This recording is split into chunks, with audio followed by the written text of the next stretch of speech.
سلامتنا كاب تلفزيون إرسالة بتاعهم كبرات تخطاتلتنا نلومي سوني حدثنا عم تغلب تشحن 26 زي تدلو زيناتات حزنا قربنا لنا بقدمنت كان رستاتهم حيل بحري إرترا 4 مناوين أب تحت قيدي كم زأتو تقليزو أب 243 نقطات من رجاء تبقى بسنكيس كفتاتات زأتا من رجاء تغاريزو أب يونيفرسيتي غوندر بزقات أمانة هاوغي بومبا سلسة مهرمويتهم أبي زوبا كوردفان سودان لعلي 3407 تمزابيلهم أبي صوماليا أبي قداي مرجع نتتقاريت زولو زتن داقماي كجمر تاوعيت قريبو زبليهم سرسرة مسعب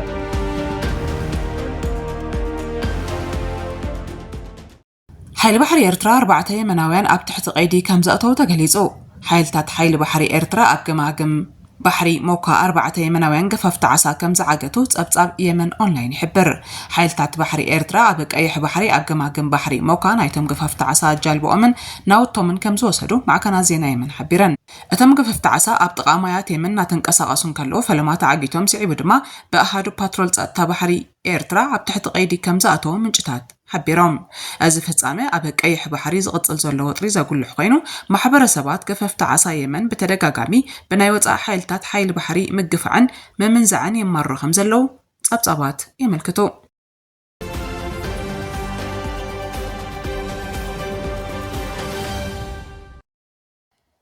أب 243 نقطات مرجع إثيوبيا بسنكي سكفتات زأتا مرجع تغاريزو أب إثيوبيا لومي حادثنا 2026 ككايدزو على هاجراوي مرجع أب 243 نقطات بسنكي سكفتات زأتا مرسي دمصم كبو كم زي كالو هاجراوي بورد مرجع إثيوبيا أفليتو أكابيت تبورد ويزرو ميلاد ورق هايلو بزعباتي ككايدزو على مرجع ملكيتا أبزهابتو مقلتي مسرح مرجع بزبزح كبابيتات تهاجر بسرعة من قدي ككايد كمزو على بمتقاس أب 243 نقطات هتكن بسنكي سكفتات زأتا كم ستوارت أقليزام بمسارة اتي بورد زوت أنو مدب أب 5288 نقطات مرجعان كاب نقص 10 جميران استخفتا كوانا قلوا أتنش 295 دونجين كم استخفتا ويزرو ميلات ورق حبيرام وسيخا دما اتمرجع ناصان فتحون مخانون مكتتال أب لعلي 39 700 نقطات مرجع تعزبتي كم استرخبو كمون وكلتي بوليتيكا ودباتن والقحطياتن أب 4978 نقطات مرجع كم استوافرو أبرهام أب كلات أمحران أورميان بسنكي بدوهتات زأتا مسرح مهاب دمص استغارت أولم نقطات كم زلو استأمنت ويزرو ميلات ورق أب زبزح كبابيتات كن مرستي نسكفتات زأتان نويح ريغاتاتن تواتاويروم دمصم كبو كم زوعلو كليزا أب ملاء كلل تግራይን ዝተወሰኑ ከባቢታት ኣምሓራን ምርጫ ከም ዘይካየድ ቀደም ክብል ሃገራዊ ቦርድ ምርጫ ኢትዮጵያ ከም ዝሓበረ ዝዝከር እዩ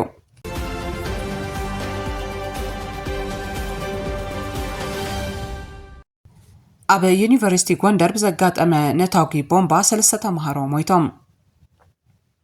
أب يونيفرسيتي غوندر قصري كوليج ساينس طعنا بزقاطمه نتاوغي بومبا سلسة تمهارو كم زموتو تيكفا ኢትዮጵያ ዘርግሖ ጻብጻብ ኣመልኪቱ باتي زبصح حدغا دما قصري زموتو سبات كوسخ كم زخال يغمتالو ازي فصامه تم تمهارو نتي اب مونغو ارسنالن بي اس جي زكايد نبره قطم شامبيونز ليغ اب زعزبلو نبره وان كم زقاطمه كيلاتات طعنات يونيفرسيتي حبيروم بزحيبه حدغا استغودو تمهارو لعلي 35 بصحلو كاباتوم استات 10 تمهارو بخبيد قوسيلوم اب قصرت يونيفرسيتي اب زركب هوسبيتال حكمنا ورديتي غبرلهم كم زلو تفليتلو اتوم قليل ጉዳት ዝበጽሖም ተማሃሮ ድሕሪ ዝተገበረሎም ሕክምናዊ ሓገዝ ናብ መደቀስዮም ክኸዱ ክግበር ከሎ እቶም ሕክምና ዓጽምን መጥባሕትን ዘድልዮም ድማ ኣብቲ ሕክምና ደቂሶም ክንክን ሕክምና ይግበረሎም ከም ዘሎ ኣብቲ ዩኒቨርሲቲ ሰርሑ ሓኻይም ገሊጾም ኣብቲ ሓደጋ መፍንጀር ዘጋጠመሉ እዋን ሓደ ተማሃራይ ብቕጽበት ከም ዝሞተን ካልኦት ክልተ ድማ ናብ ክፍሊ መጥባሕቲ ምስ ኣተዎ ከም ዝሞተን እቶም ሓካይም ንቲክፋ ኢትዮጵያ ዝሃበው ሓበሬታ የመልክት ፖሊስ ናብቲ ሓደጋ ዝተፈጸመሉ ቦታ ብምኻድ ጠንቂ ናይቲ ነትኪ ፈጸምቲ ትመጥቃዕትን ይምርምር ከም ዘሎ ተሓበሬታ የመልክት ኩነታት ጸጥታ ክልል ኣምሓራ ናብ ኣዝዩ ዝኸፍአ ኩነታት የምርሕ ከም ዘሎ ተንተንቲ ፖለቲካ ይሕብሩ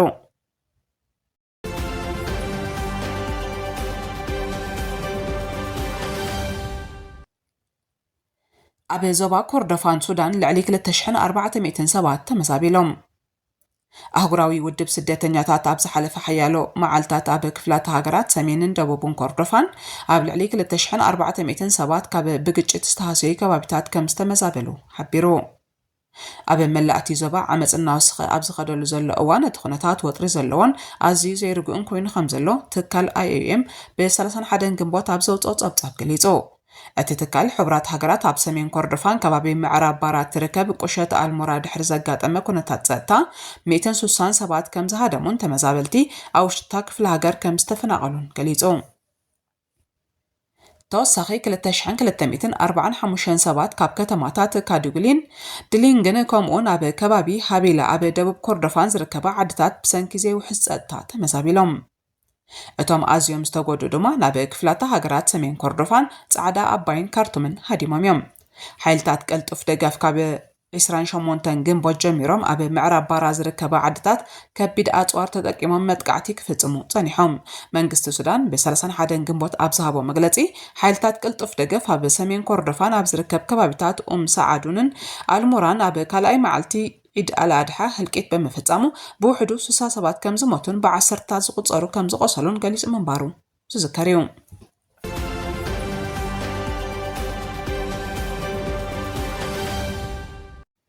ኣብ ሶማልያ ኣብ ጉዳይ ምርጫን እቲ ተቋሪጹ ዘሎ ዘተን ዳግማይ ክጅመር ጻውዒት ቀሪቡ። ዓለም ለኻውያን መሻርክቲ ብዛዕባ እቲ ኣብ ሶማልያ እናወስኸ ዝኸይድ ዘሎ ፖለቲካዊ ወጥሪ ስክፍትኦም በመግላጽ መንግስቲ ፌደራልን መራሕቲ ተቃወምትን ዳግማይ ዘተ ክጅምሩ ናብ ጉዳይ ፍኖተ ካርታ ምርጫ ብቕልጡፍ ክሰማምዑን ኣተሓሳሲቦም። ዓባይ ብሪጣንያ ልኡኽ መሰጋገሪ ሓገዝ ሕብራት ሃገራት ኣብ ሶማልያ ሕብረት ኤውሮጳ ሽወደን ስዊዘርላንድን ኖርዌይን ብሓደ ሰነ ኣብ ዘውፅኦ ሓበራዊ መግለጺ መራሕቲ ሶማልያ ኣብ ተወሳኒ ፖለቲካዊ ህሞት ኢሎም ዝገለጽዎ ሃገራዊ ረብሓ ቀዳምነት ክህቡ ጸዊዖም። ኩሎም ወገናት ብዝተኻእለ መጠን ቀልጢፎም ዘተ ክጅምሩ ከምኡን ረብሓ ህዝቢ ሶማልያ ኣብ ዝግበር ፍኖተ ካርታ መስርሕ ምርጫ ኣመልኪቶም ብቕልጡፍ ኣብ ምርድዳእ ንኽበጽሑ ንጽውዕ ይብል እቲ መግለጺ። ብተወሳኺ እቶም መሻርክቲ ኩሎም ወገናት ወጥሪ ካብ ከጋድዱ ዝኽእሉ ተግባራት ክቁጠቡ ድማ ኣተሓሳሲቦም። እዚ ጻውዒት ኣብ ቀረባ እዋን ኣብ መንጎ ፌደራል መንግስትን መራሕቲ ተቃወምቲ ዝተኻየደ ዘተን ኣብ ምርጫ ቋማዊ ለውጥን ፖለቲካዊ ምስግጋርን ብዘይ ስምምዕ ድሕሪ መዛዛሙ ስዒቡ ዝመጸ ምዃኑ ጸብጻባት ይሕብሩ።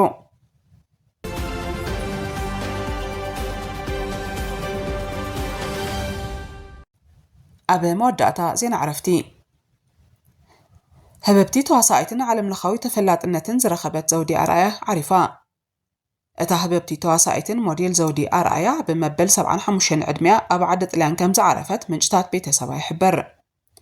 ዘውዲ ካብ ወላዲ ኣቦኣ ኣቶ ኣርኣያ ትኩእን ካብ ወላዲት ኣዲኣ ወይዘሮ ህይወት እያኖም ሓድጉን ብ10 ለካቲት 1951 ኣብ ከተማ ደቀ ምሓረ ኣውራጃ ኣኮለ ጉሳይ ሎሚ ዞባ ደቡብ ተወሊዳ። ዕድሚኣ ንመኣዲ ትምህርቲ ምስ ኣኸለ ኣብ ቤት ትምህርቲ ጣልያን ብምእታው ኣብ ንኡስ ዕድሚኣ ንቋንቋ ጣልያን ክትመልኮ ከም ዝኽኣለት ማህደር ታሪኻ ይረድእ። ንሳ ኣብ ውድድር ቁንጅና ብምስታፍ ኣብ 1969 ኣብ ኤክስፖ ኣስመራ ቀዳመይቲ ብምውፃእ ተሸላሚት ምዃና ዝፍለጥ እዩ። ዘውዲ ኣርኣያ ንብዙሓት ደቂ ኣንስትዮ ኣብነት ብምዃን ኣብ ፊልም ዓለም እጃማ ዝገበረት ሃብሮመይቲ ምዃና ብዙሓት ኤርትራውያን ዝርከብዎም ወሃብቲ ርእቶ ዝህቦ ዘለዉ ምስክርነት ይሕበር። ብምኽንያት ዕረፍቲ ኣብነታዊት ጓል ኣንስተይቲ ዘውዲ ኣርኣያ ብሰፊሑ ኤሪሳት ናብኸም ከተቃልሖ ምዃና እናሓበርና ነፍሲ ምሓር ክንብል ንፈቶ ንቤተሰብን መቕረብን ድማ ጽንዓት ንምነ። ክቡራት ተኸታተልትና ንሎሚ ዝተዳለዉ ዜናታት ውሽጢ ዓድን ወፃእን ኣብዚ ሳዚምና ኣለና። ስለምክትታልኩም ኣዝና ነመስግን። ሰላም።